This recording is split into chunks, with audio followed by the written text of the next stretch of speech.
You're listening to Pri-Zen, Life Lessons from Lockup. I'm Courtney Stewart. I'm a journalist, and I've been covering criminal justice issues in Virginia for 20 years. I'm Jesse Crossan. I've been incarcerated since 2002, and we're here to share stories and experiences and perspective from one of the more than 2 million people incarcerated nationwide.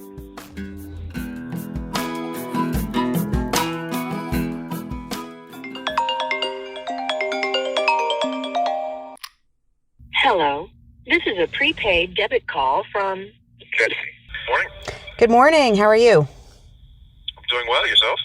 I am doing great, thanks. We are going to be discussing wellness, mental and physical wellness, both of which have been a big part of your rehabilitation. Absolutely. As much as, support from the outside has been really instrumental in kind of the transformation that I experienced in becoming the person that I am, learning to focus on the different facets of myself that need attention has been huge. And that's come from kind of mentors and teachers that I found along the way, as well as some, kind of exploration and kind of trial and error. The easiest one to look at, or the first one to look at when you look at the name of the podcast is meditation. And it started when I moved in the cell with a kid named Danny who got me meditating. And then it continued as I started working with James. And so it started, and then for a while was on a traditional kind of Zen path, a formal Zen path using koans, which most people think of what is the sound of one hand clapping, which is not actually, the koan is actually what is the sound of a single hand. But they're these kind of unanswerable questions that are designed to, I'm probably not in a position to say what they're designed to do, but essentially to kind of freeze up the intellect to get us to the point where we have no recourse, where there is no further place for the thinking mind to go, and kind of collapse into an answer is the best way I could describe it. And I went through a traditional training practice in the traditional Monkan, which is a collection of koans, and then have expanded from there into kind of general mindfulness, into some non-dual practices, into just exploring several different traditions and really trying to find what it is that works, what it is that works best for me in a mindfulness and meditation practice. What was the effect that had on you? I mean, just in terms of when you started, this is years ago that you're starting. What kind of impact did that have sort of immediately and then over the longer term? I think in the immediate, it gave me a sense of something to do. I felt so powerless in the situation I was in. I was looking for an answer. I was looking for a direction, a project, an activity, and it gave me something, to sit there and concentrate with every ounce of my being on a koan that I have no idea how to answer, that I don't know what's going on, that is completely beyond my comprehension. It gave me something to do, and I think that was really meaningful in a place where there's often far too little stimulation and far too little kind of meaningful work or meaningful projects. Over the years, what I noticed is it gave me space. Is the best way I can describe it. It didn't, I had this idea that, those who meditate or monks or mindfulness people are, kind of elevated and they don't feel pain and that has been the exact opposite of the experience for me. I have started to feel things more intensely and more kind of wholly than I ever had before. At the same time, there's been space for me to experience those things. I think most of my life I was afraid of being crushed by discomfort or just kind of difficult emotions or difficult experiences. And I've come to realize that there is space for me to experience all of these things, that I can experience pretty much anything that life throws, and there is still space to exist in that space. So this was something that you first picked up from somebody who was in there with you. You've continued working on it. Has there been any sort of formal opportunities through the Department of Corrections for mindfulness or meditation, anything like that? There was a limited offering of a DBT, which is dialectical behavioral therapy, classes that were originally kind of taught, and then we were participating in helping run the classes. And there's a mindfulness component to that, but formally speaking, no, there's been no formal meditation. There is a group that comes in, a city yoga group that used to come into Buckingham, that would meditate, and they occasionally had people from the street. And it's a wonderful organization for people who are interested, that offers these correspondence courses that go on for years and are kind of meditation oriented, but also kind of yoga centric. Just really, really good classes. So again, it's not offered by the Department of Corrections, but it's available if you sign up with the organization, which is the City Yoga Foundation. You're saying City Yoga Foundation? Yes. Okay. So the mindfulness, and there's different models, and how long do you spend? If somebody else is thinking about trying to introduce a mindfulness or meditation practice, how much time does it take? Start wherever you're comfortable. When I started with Danny, I was starting with 15 minutes twice a day. For some people, that may be way too much, and other people, that may be not nearly enough. I've had times where I was doing 3 30-minute sessions a day. I've had times where I was sitting for an hour in the morning and an hour in the evening. These days, I notice myself sitting at least once, but usually twice, once in the morning, once in the evening for about 20 minutes. It depends on the situation. It depends on your life. There really is no right answer. I think some people will have some kind of strict formalities about what they do. But the reality is that the importance of meditation isn't what you do on the pillow or on, while you're seated in whatever position you find, but what it brings into your life. And for me, it's about incorporating that in a holistic way, whereas I think before it was about focusing on the meditation itself, like, oh, well, if I do this longer, if I do this, with more concentration, or if I do this with more mindfulness, I was just turning it into egoic exploration. So I think that being able to have it be a part of my daily life and really incorporate it in such a way that it bleeds into everything that I do has been the most meaningful thing. And in that case, I have not found that stressing the intensity and the duration helps.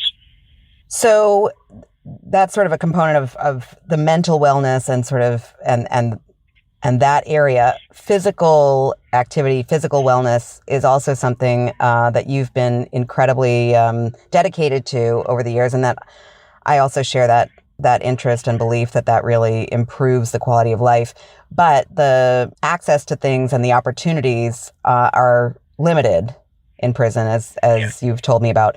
So, and you've got an interest, both in regular exercise, also martial arts. How have you utilized those in rehabilitation, and what do you think is the importance of that? Yeah, so when Danny really got me into meditation, he got me back into martial arts. I had done karate as a kid, and I'd wrestled, and I had different interests over the years, but he introduced me to a new style of martial arts, and I've since been introduced to, probably a dozen new styles and kind of a mixed martial arts mentality. But there was, again, it was something to do, something to focus on. Doing traditional, form practice for a traditional Chinese martial art is very precise and very meditative and very mindful in the practice. And it can also be very difficult. And it gives me, again, something to do, something to focus on, something to constantly strive for and improve. And then interestingly, when I started working with James doing the formal Zen training, I thought, okay, well, this is it. All I have to do is meditate. But then he started adding more and more things. He said, oh, well, you need to go do something, physical, but do it mindfully. Oh, well, you should probably do breath work. You should probably do breathing. You should probably do mobility work. And what started out as thinking that meditation was going to be the answer has turned into this wide array of things.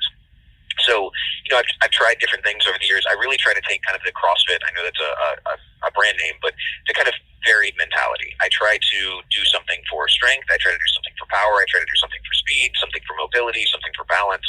So I do a little bit of everything. So part of that is the martial arts practice, which incorporates all those things. Part of that is weight training. Part of that is running. Part of that is yoga. Part of that is just kind of traditional calisthenics like burpees, and just mixing everything up so that I have as varied a fitness ability as possible. And part of that is probably egoic and wanting to be at some level. And part of it is that it feels the healthiest when I'm addressing all the facets of my life physically. So when I'm doing all the things physically, just as I'm trying to do mentally and socially, I find this tremendous benefit. But as you said, the difficulties, that's where it gets kind of funny. So like here, when the yard opens up, we have 480 people on each side of the yard. And we have 4 barbells. Supposedly they're going to give us another one. We're going to have 5 barbells. But it doesn't really work. The numbers don't really add up. You have 4 set dumbbells and 4 barbells for 480 people. Now, during quarantine, we're fortunate because we only go out with 1 pot at a time. So it's only 80 people at a time, and we have access to it. But even then, you go from a 135-pound bar to a 185-pound bar. So if you're trying to do bench or squats or whatever exercise and you're trying to go in between, there's no in between. So one of the things that we do is, we'll tie dumbbells onto the bars using, pieces of string or pieces of rope or pieces of whatever we can find or fast. We will, kind of do unique exercises. Sometimes you'll stick the bar in the fence and use that as a lever point. So you're only lifting half the weight in kind of like a rowing motion because there's no weight that you can actually row. It's just, everything is about innovation and trying to make things work. And it's, it can be absurd, it can be great, it can be funny, but it's just an experience of adapting to where we are. And it's probably not the ideal, but it's definitely something I've enjoyed for its own sake over the years. I mean, during the pandemic, you've had limited recreation time. The physical fitness, I guess in normal times, is that something there's more time devoted to and more opportunity for? Yeah. And under normal circumstances, like in a place like this, a level 2 facility, the yard is open all day. Even where I came from before at a level 3-4 facility, it was great because the yard was open for 2 or 3 hours in the morning, 2 or 3 hours in the afternoon, and then in the summer it would be open for 2 or 3 hours in the evening. And it was wonderful because whenever I worked, whenever I was going to school, whenever I was teaching, I always had a time to go outside, and that was really, really important. Some places are not like that. I'm really fortunate. I just moved to a dormitory as a result of my job. It has rec at the same time every day so that I can go to work every day and come back and get outside. And it's wonderful. It gives me an hour and 20 minutes outside, and I really need that. Because as much as, sometimes we'll get up early in the morning. Sometimes we call it burpees by 6 a.m. We'll get up and do burpees in the day room. And while that's a great experience, I do really think that it's more than just the exercise. It is partly, the relationship with nature. It's being outside, feeling the wind on my skin. It's feeling the sun on my skin. It's being able to be out sometimes in the rain, but out in whatever is going on. Because I think relationship with nature is one of the other parts of wellness that I was going to talk about that I think is really important. And it's very limited. Whether it's immersing yourself in water, being able to, go into a swimming pool or go into a lake or go into a river or even just go into a tub that I haven't seen in, almost 19 years. Some kind of relationship in nature is really important. And, we already don't get to go outside and see the stars at night, but we do get to go outside and at least feel the sun on our skin. And I think that's important. Yeah, I mean, because, and you had talked at some point about a garden project when you were at Buckingham. That was something that you had helped create? Yeah, that was one of the things I was proudest of was I got supplies donated to start a garden as part of the SAM program at Buckingham, and it was wonderful because we were able to go out and dig in the earth and nurture something and watch it grow and be responsible for it, and then to eat the results, to see the results. I mean, there was something really profound about that. There's a lot of research into the benefits of caring for animals or raising gardens for people, especially with trauma or abuse or addiction issues. I was really, really happy with that program. I was really glad that it existed. There were some issues, moving forward. There was some jealousy from other prisoners. There was even some jealousy from staff that was really unfortunate. But it was really wonderful, and I was glad to have that opportunity because it was probably as close to being immersed in nature as you're going to get as long as you're within, razor wire walls. I have visited prisons, but you don't see the entire facility. You just kind of come in.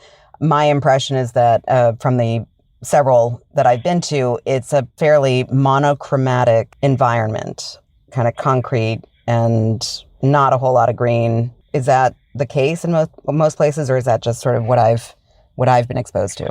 At least places I've been. I was at Nottoway 14 or so years ago, and out front where the visitors and the staff walked through was this amazing, beautiful garden that they had an inmate who tended, which it was great. It was unfortunate that we didn't get to see it, except for the windows at visitation, but I thought it was one thing that was good. At Buckingham, they have plants that line the boardwalk or the boulevard where people walk up and down. And so you'll see different kind of colorful plants or different things, but not a great deal. So having the garden was like this oasis in the middle of this, kind of desert of things. It was in a grass field that was an old rec yard that had been, that was no longer used. And you had these wooden boxes, and then we just started digging lines for plants. And you had, you had plants, you had life, you had greenery, you had, all the bugs around. You had, I just don't even know how to describe the difference. Even the smell of the soil, because we brought in good soil, was amazing. It really was like an oasis, like kind of mental and like experiential or sensory oasis in the middle of what was otherwise, like you said, very monochromatic and very dry and very just unstimulating. Yeah, and we've talked some about like the sensory overload and sensory deprivation, and I think that's something most people can envision what a prison looks like. But I mean, the experience of being in a facility like that for years and years means the deprivation of color, sounds of nature, like all these things that I think are part of everyday life on the outside that we take for granted is suddenly there's sort of a vacuum of those things. I'm not sure what the reason for that deprivation is. I mean, I guess there's a cost associated with it. I don't think it's intentional. I think everybody knows that, having more sights and sounds and experiences and smells would probably be better, but I just don't think it factors into the equation. It's kind of the same way as people want to cut, sports and music and arts classes from schools. They just want it to be purely focused on, academics. I think that's the same situation with prison. I think it's really unfortunate because the whole point of this episode of wellness is pointing at how holistic it is and how holistic it needs to be if we really want to grow. I thought I needed meditation. Next thing I know, I've got James and all these people in my life saying, no, well, you need breathing work and you need exercise and you need therapy and you need stimulating and meaningful work and you need to read and you need to write and you need to have meaningful relationships with other people and meaningful relationships with the culture around you and realizing just how complex the human experience is. And that's really what we're talking about. And that's what's not treated in schools. It's what's not addressed in prisons. It's not what's not addressed in rehab facilities. We're not treated as whole beings. We're essentially treated as like a problem that we're trying to address one piece at a time. And, for example, I bought some of the MP3s of nature sounds because I want the same thing you're saying, those sensory experiences. it's not the same outside of the experience. It's not the same. It does help, and it is better, and that's one of the reasons I bought them. But it's not the same to listen to a rainforest as be in a rainforest. It's not the same to, read about the sun as to sit under it and feel it on your skin. Yeah.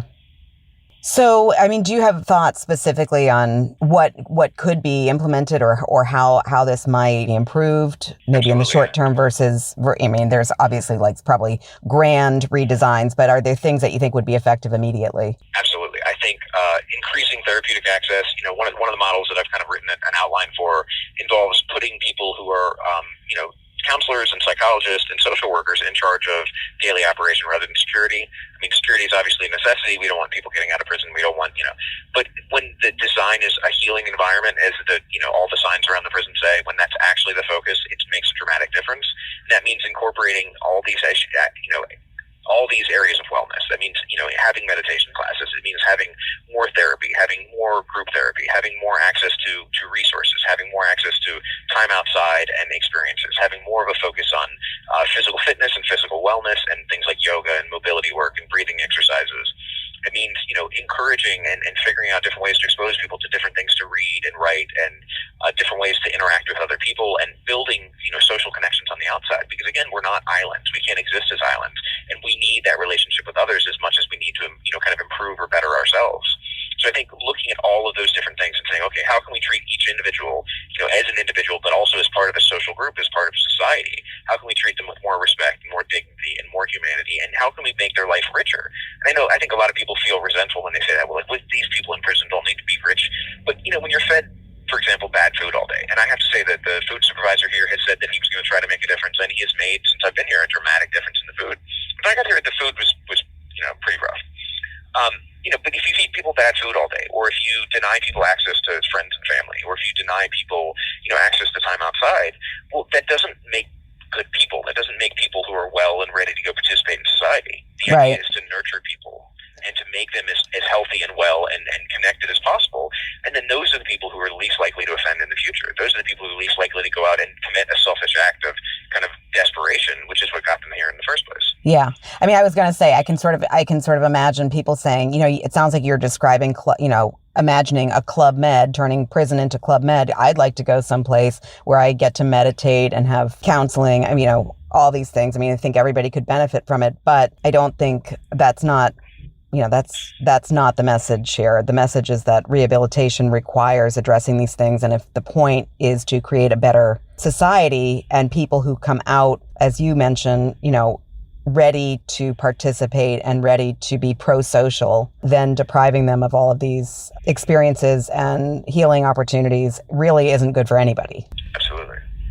Yeah, I had somebody complain. I was talking about the fact that we have vocational programs here. We have electrical and plumbing classes, or at this institution it's welding and it's small engine repair, and none of these things are happening during the pandemic. But we have those programs, and somebody's saying, that's not fair. I'm out here, and I don't get access to those classes, and that's just not right. And I agree with them. I believe... You have 1 minute remaining. I believe that education should be at the forefront of everything, both in prison and out. I think that people should have educational opportunities, and that should be a priority for every city and every state and every county and for the nation as a whole. I don't think it should be limited to prison, but I think that as we're dealing with people in prison who have kind of special situations and a lack of vocational skills or professional skills or personal skills, addressing those is in society's best interest. So yeah, I agree. I mean, I think prioritizing these things outside of prison and in prison is going to benefit people overall and make a better society. So, well, we are out of time, but this has been interesting, and I hope you have a great day. And you as well. Bye, Courtney. Bye, Jesse. Thank you for using GTL.